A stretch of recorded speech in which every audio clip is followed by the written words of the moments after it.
Sifat lain dari Rasulullah yang perlu diteladani dan bisa diterapkan dalam kehidupan sehari-hari yakni ramah tamah.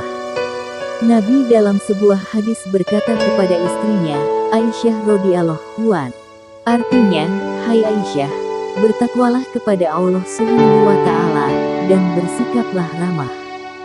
Sesungguhnya keramahan jika ditempatkan dimanapun, ia akan menghiasinya, dan tidak dilepas dari manapun kecuali ia akan menjadikannya buruk.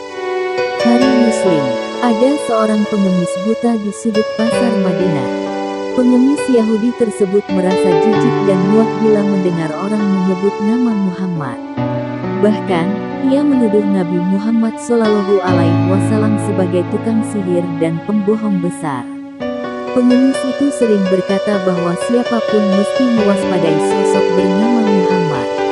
Rasulullah SAW sama sekali tak membenci dan dendam kepadanya. Beliau hanya tersenyum dan selalu bersikap lembut terhadapnya. Nabi juga rela meluangkan waktu setiap pagi untuk menyuapkan makanan kepada pengemis buta tersebut. Kebiasaan tersebut terus berlanjut, dan si pengemis itu tidak tahu bahwa yang menyuapinya makanan setiap hari ialah Nabi Muhammad, orang yang ia benci. Setelah Rasulullah wafat, tak ada yang datang menyuapkan makanan kepada si pengemis buta tersebut. Selang beberapa waktu, Abu Bakar bin Siddiq menggantikan kebiasaan Nabi tersebut, berkat informasi yang diberikan oleh Aisyah Ra.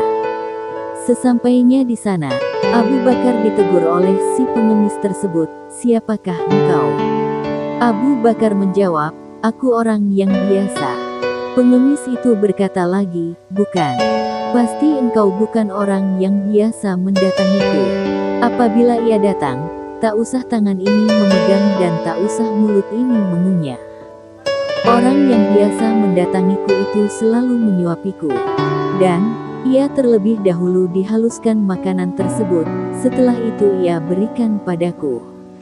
Mendengar ucapan si pengemis, Abu Bakar menangis dan berkata, "Aku memang bukan orang yang biasa datang kepadamu.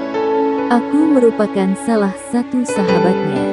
Orang yang mulia itu telah tiada. Ia merupakan Nabi Muhammad, Rasulullah Shallallahu Alaihi Wasallam." Seketika, si pengemis pun menangis mendengar penjelasan dari Abu Bakar. Dan ia berkata, "Benarkah demikian? Selama ini aku selalu menghinanya, memfitnahnya. Ia tidak pernah memarahiku sedikit pun. Ia mendatangiku dengan membawa makanan tiap pagi. Ia begitu mulia." Orang yang membenci Nabi Shallallahu Alaihi Wasallam itu lantas bersyahadat di hadapan Abu Bakar. Kisah di atas mencerminkan sikap Rasul dalam menghadapi orang lain yang menentangnya. Ia selalu bersikap ramah, baik hati, lembut, tak dendam, tak pula membenci.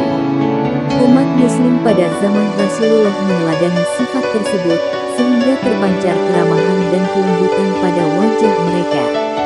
Itulah salah satu faktor ketertarikan banyak orang kafir Quraisy kepada agama Islam.